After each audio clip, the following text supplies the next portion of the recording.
Hello everyone, हाय। तो कैसे हैं आप सभी लोग? आशा करती हूँ आप सभी लोग स्वस्थ होंगे, मस्त होंगे, बढ़िया होंगे। ठीक है, आज है 15 तारीख और आज के करंट अफेयर देखने वाले हैं हम। देखो, international childhood cancer day, that is it is observed on 15th of February। ठीक है, इंटरनेशनल डे है तो याद तो आपको रखना है।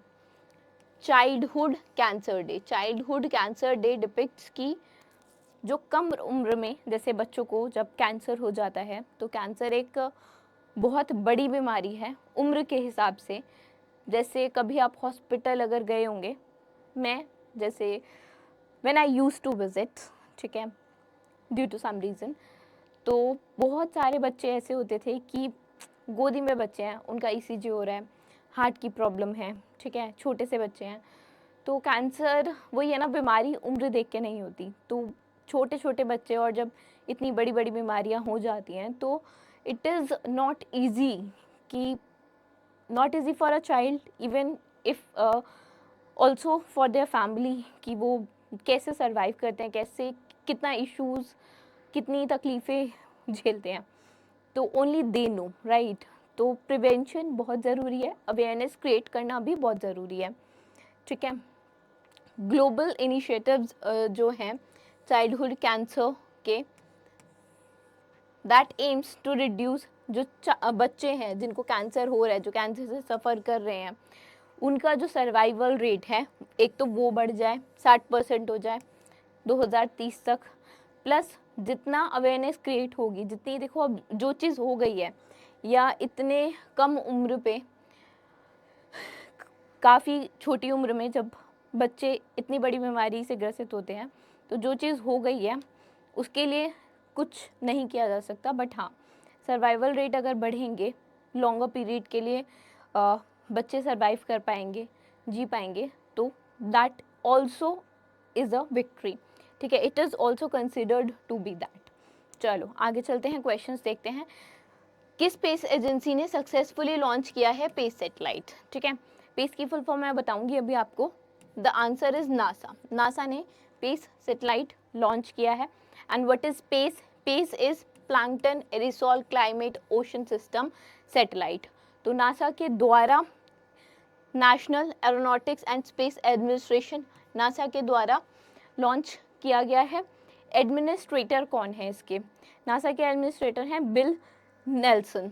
ठीक है, बिल नेल्सन ये एडमिनिस्ट्रेटर हैं। ठीक है, नासा की बात हो रही है ना? ठीक, अच्छा, इनका हेडक्वार्टर कहाँ है नासा का? नासा का हेडक्वार्टर वॉशिंगटन डीसी यूएसए में है। ठीक है, तो अगर यू वांट तो मैं HQ में वॉशिंगटन डीसी लिख देती हूँ। ठीक है, वॉशिंगटन डीसी, चलो यूएसए। अब बात करते हैं सैटेलाइट पेस की। तो पेस, जैसे मैंने बताया, plankton aerosol climate ocean system satellite है। ये सैटेलाइट बेसिकली लॉन्च हुई है ऑर्बिट में स्पेसएक्स फैल्कन 9 रॉकेट के माध्यम से। एंड लॉन्च कॉम्प्लेक्स था इसका 40 at Cape Canaveral space force station Florida USA में। पेस का मकसद क्या है? पेस जो क्लाइमेट चेंज, जैसे ओशन फोटोप्लैंक्टन्स हैं, ठीक है, जिस हिसाब से क्लाइमेट इफेक्ट हो रहा है और इम्पैक्ट कर रहा है ओशंस को, ठीक है, महासागरों को, और जिस हिसाब से एक मराइन फूड वेब जो है इम्पैक्ट हो रहा है, उन सब चीज़ों को स्टडी करेगा। एडिशनली इन्वेस्टिगेट करेगा influence of airborne particle. Airborne particle का इन्फ्लुएंस किस पे? क्लाउड्स पे, क्लाउड की फॉर्मेशन पे। जो एयरबॉर्न पार्टिकल्स होते हैं वो कैसे इफेक्ट करते हैं जब एक क्लाउड बनता है उस पे, और अर्थ का जो टेम्परेचर है उसको भी ये सैटेलाइट रेगुलेट करेगी। आगे चलते हैं, टारगेट ईयर पूछा है कि कब तक एलिमिनेट हो सकती है, ख़त्म हो सकती है एक बीमारी जिसका नाम है लिम्फेटिक फिलारिसिस। ठीक है, लिम्फेटिक फिलारिसिस नाम की एक बीमारी है। आपने कई बार, कुछ लोगों ने आई थिंक देखा होगा कि किसी का एक पैर जो है बहुत मोटा होता है, ठीक है, या कई बार किसी के दोनों पैर बहुत मोटे होते हैं। तो ये एक पैरासिटिक बीमारी है जिसको ख़त्म करना बहुत इम्पॉर्टेंट है, ठीक है। काफ़ी राज्यों में भारत के अभी भी एग्जिस्ट करती है और बहुत ज़्यादा मात्रा में करती है। तो भारत ने तो कहा है कि हम 2027 तक इसको ख़त्म कर देंगे, बट अगर ग्लोबल लेवल पे बात करें तो ग्लोबल लेवल पे 2030 तक WHO ने जो दिया टाइमलाइन 2030 तक का है कि इसको एलिमिनेट कर दो, ख़त्म कर दो। अब भारत पे आए उससे पहले देखो, जैसे मैंने बताया था ना कि ऐसे जो बीमारी है इसमें पैर जो है वो काफ़ी मोटा हो जाता है। फिलारियल पैरासाइट स्प्रेड के थ्रू, मॉस्किटो के थ्रू स्प्रेड होती है, इन्फेक्शन है, ठीक है।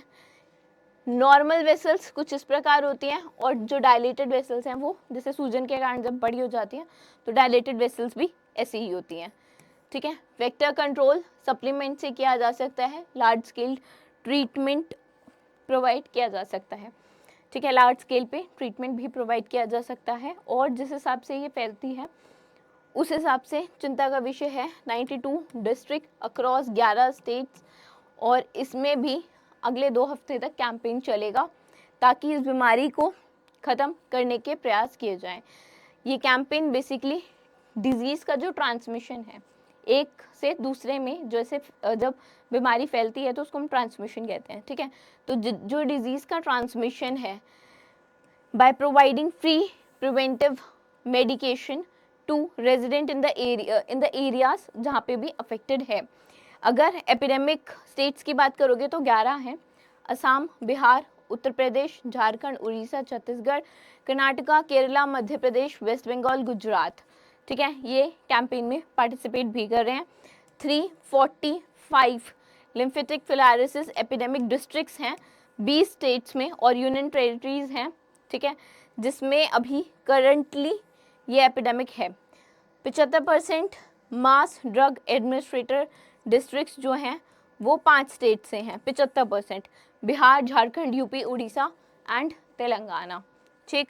चलो आगे चलते हैं। फरवरी में अभी union minister of education Dharmendra Pradhan ji ने इनॉग्रेट किया है 52वां 52nd एडिशन किसका, new Delhi world book fair का, भारत मंडपम में, प्रगति मैदान में, ठीक है। अगर कोई दिल्ली में रहता है तो, और नहीं भी रहता तो प्रगति मैदान आपने काफ़ी लोगों ने सुना होगा, ठीक। तो थीम क्या है दिल्ली वर्ल्ड बुक फेयर 2024 की? इसकी थीम है multilingual India a living tradition, multilingual India a living tradition, ठीक है। गेस्ट कंट्री की बात करोगे तो kingdom of Saudi Arabia is a guest country. Ambassador जो है सऊदी अरेबिया के इंडिया में वो हैं सलेह बिन ईद अल हुसैनी, ठीक है। अगर बुक फेयर की बात करोगे तो 10 से शुरू हुआ है और 18 तक चलेगा, 18 फरवरी तक चलेगा।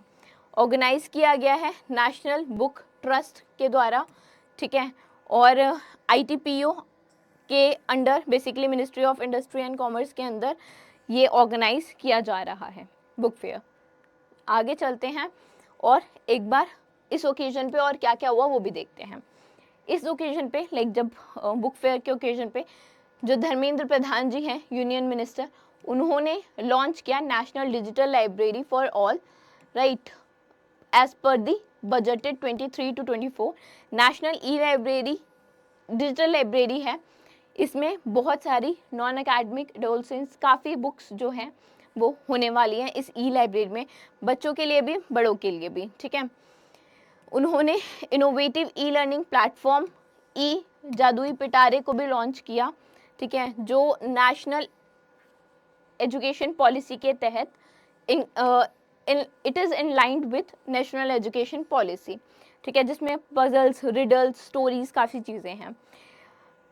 इग्नाइटिंग कलेक्टिव गुडनेस, मन की बात @100, ये इसमें @100 का मतलब है जो 100 एपिसोड्स हैं रेडियो शो के वो भी पब्लिश किए गए हैं 12 भाषाओं में, और हिंदी में और इंग्लिश में ब्रेल एडिशंस रिलीज़ हुए हैं एग्ज़ाम वॉरियर के, जो PM नरेंद्र मोदी जी द्वारा लिखे गए थे, पेन किए गए थे, ठीक है, पेन मीन्स लिखे जाना, ठीक है, एंड पब्लिश किए गए थे NBT इंडिया के द्वारा, ठीक।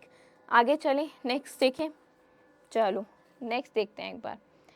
नेक्स्ट क्वेश्चन क्या है? नेक्स्ट क्वेश्चन है to develop prototype for 10 gigabit capability symmetric passive optical network, optical line terminal and optical network unit, which Indian Institute of Technology has joined hand with CDOT in February.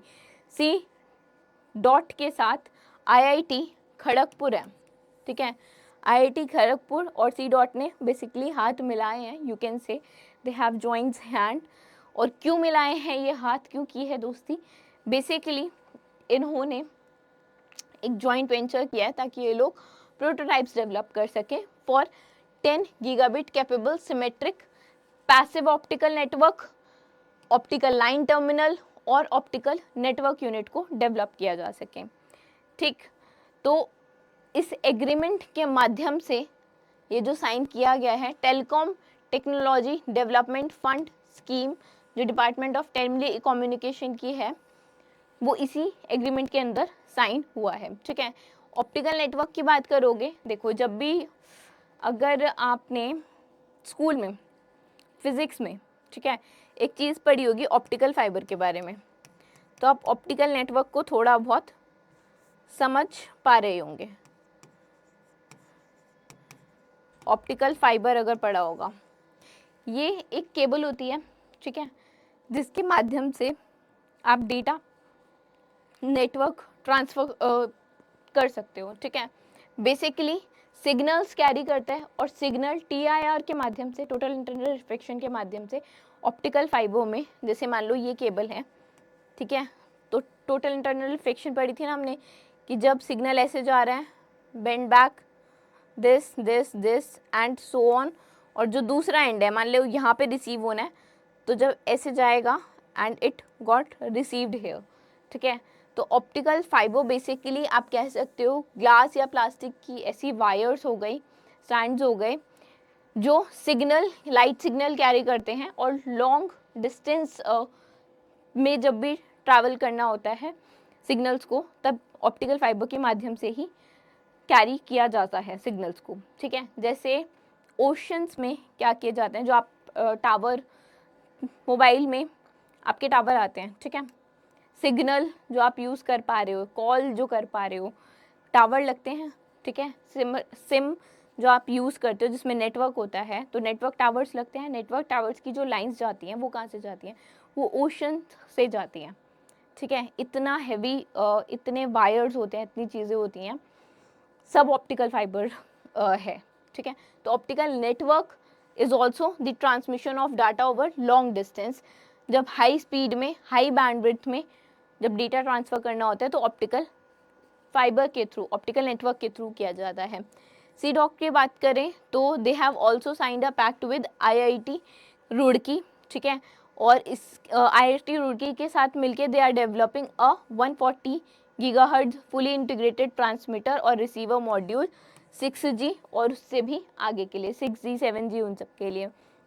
CDOT की बात की है तो वो headquarter कहाँ है इनका headquarter Delhi में है, ठीक है। यहाँ ऊपर लिख लेते हैं, हेडक्वार्टर है इनका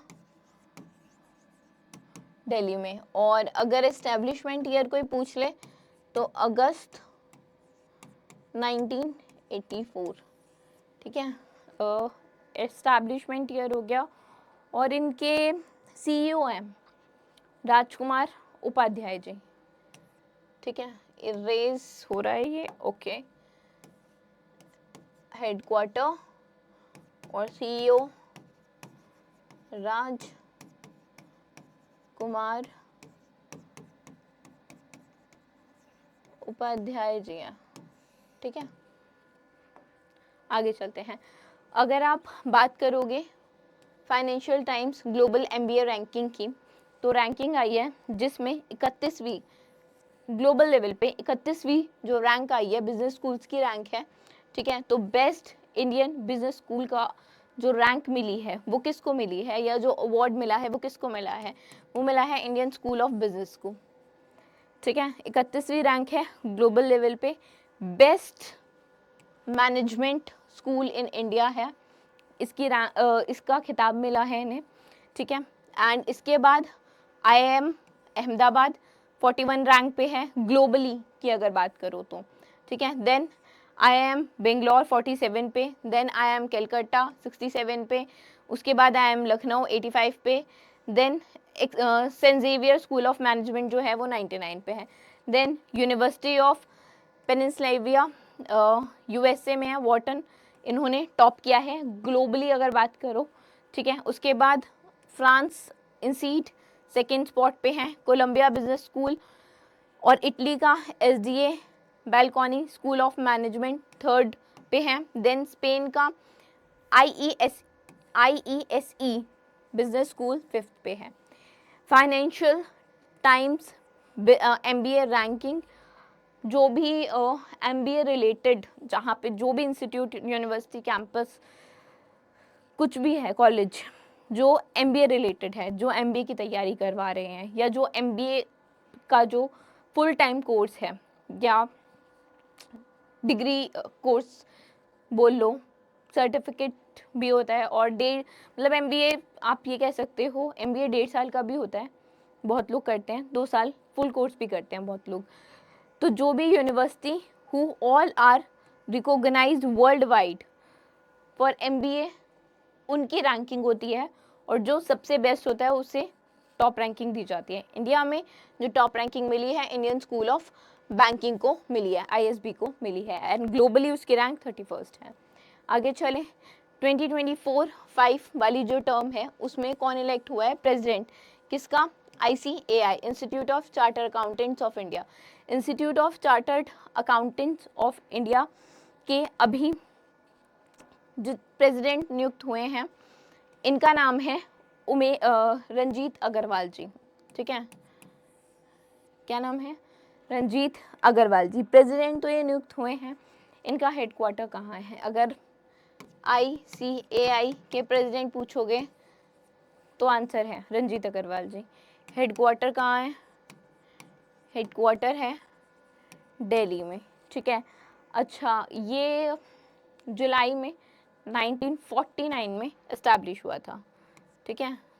जुलाई 1949 में इस्टेब्लिश हुआ था, ठीक। रंजीत अग्रवाल प्रेसिडेंट हैं, एंड 72 प्रेसिडेंट हैं ICAI के, वाइस प्रेसिडेंट के तौर पे सर्व कर चुके हैं। चरणजोत सिंह नंदा जो हैं वो सेंट्रल काउंसिल मेंबर बने हैं, इलेक्ट हुए हैं वाइस प्रेसिडेंट के तौर पे ICAI के, तो ये भी याद रखना दोनों चीज़ें। आगे चलते हैं, कितना फाइनेंशियल असिस्टेंस अप्रूव किया गया है ADB के द्वारा? किस चीज़ के लिए पैसा दे रहा है ADB, एशियन डेवलपमेंट बैंक?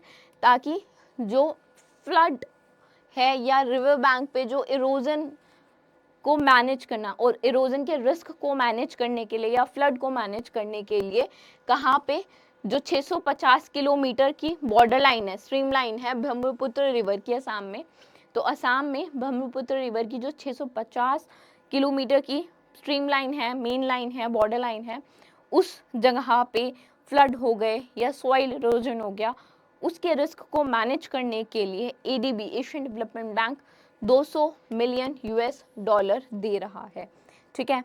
तो ये पैक्ट बेसिकली साइन हुआ है, ठीक।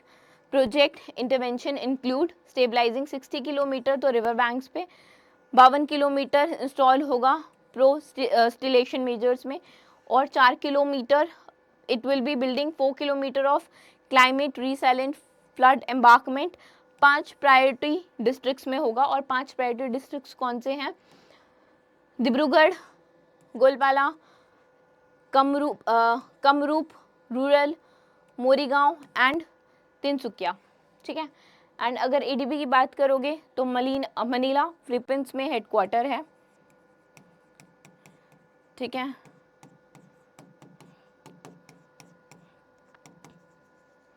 और मसत्सुगु आसाकावा इनके प्रेसिडेंट हैं। मसत्सुगु आसाकावा प्रेसिडेंट हैं, ठीक है। आई थिंक आपको शायद समझ आ रहा होगा राइटिंग। फिलीपींस और मसाचुसेट्स का तो आ रहा होगा, ये प्रेजेंट लिखा है, ये हेडक्वार्टर लिखा है।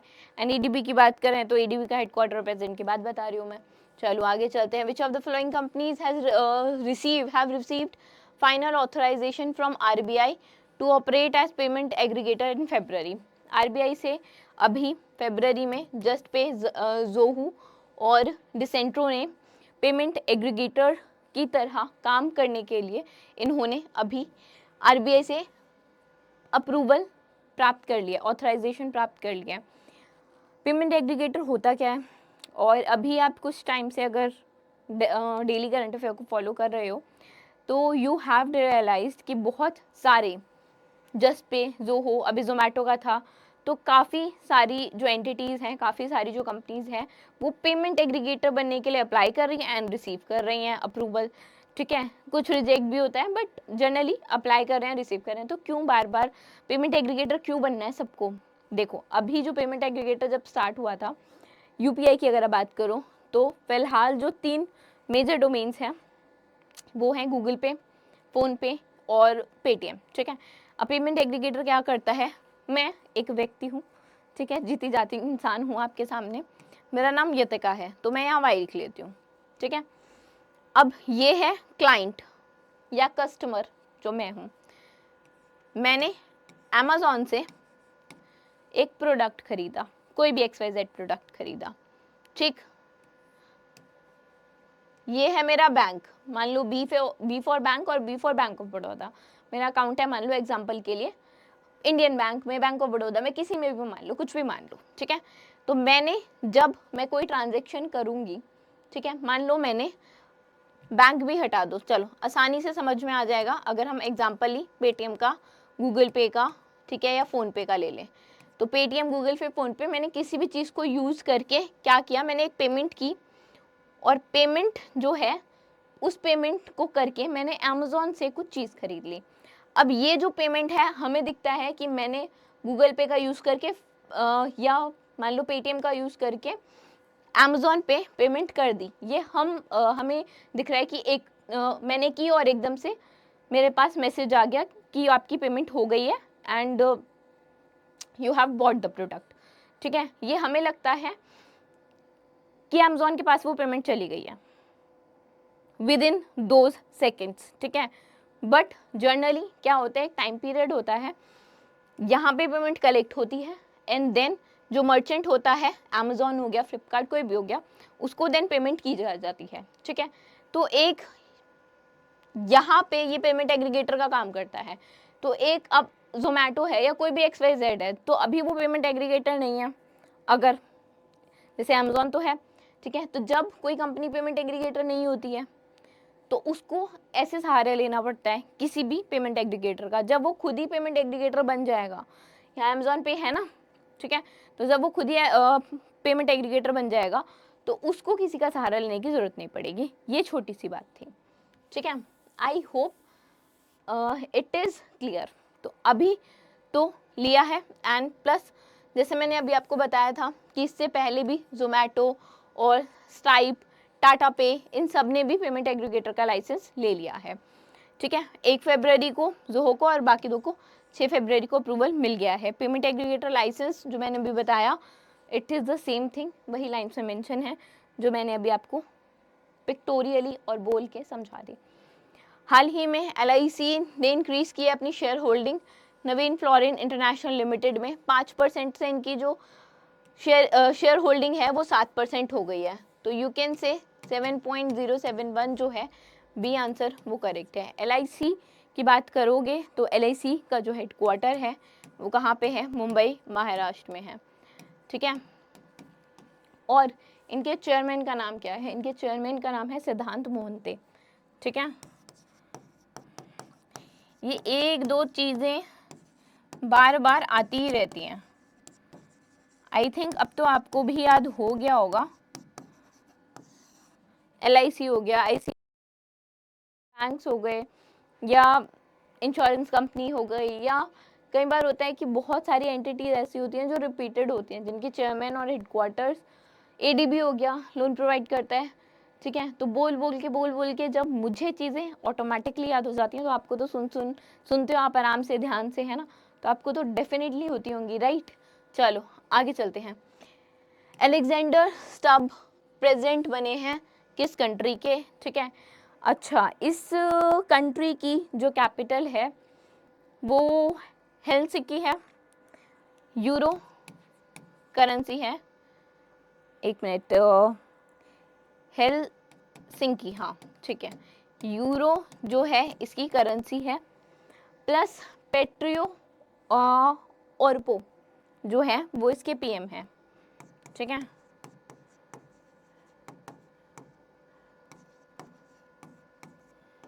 ये जो है इसके पीएम है, ठीक। अब बताओ, अब तो आसान है, नहीं है, फिनलैंड आंसर है यार, नहीं है ना, याद कर लो, क्या पता पूछ ले, ठीक है, कैपिटल पूछ ले। प्रेसिडेंट बने हैं और पीएम के तौर पे काम कर चुके हैं 14 से 15। अभी पीएम कौन है, पेट्री ओरपो, ठीक है, यूरो करेंसी है, क्लियर, इसमें ऐसा कुछ मेंशन नहीं है। तो चलो, this was the session, I hope you guys would have liked it. क्या है, अगर लाइक तो लाइक को प्रेस कर देना, लाइक बटन को, एंड अगर कोई भी इश्यूज, कुछ भी XYZ कमेंट आपको करना हो तो can definitely comment, right. Thank you.